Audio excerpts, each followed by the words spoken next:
కోసమే వేచి ఉన్న రేయిలా వేయి కళ్ళతోటి ఎదురు చూడనా వానజల్లు కోసమే వేచి ఉన్న పైరులా గంపెడంత ఆశతోటి చూడనా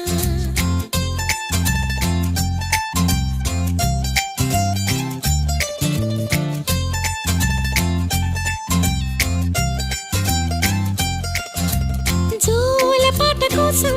ఉయ్యాలలోన చంటి పాపలాగా కోడి కూత కోసం తెల్లారు జాము పల్లెటూరిలాగా ఆగనే లేనుగా చెప్పవా నేరుగా గుండెలో ఉన్న మాట ఏ ఒకటి రెండు మూడు అంటూ అరే ఒక్కో క్షణాన్ని నేను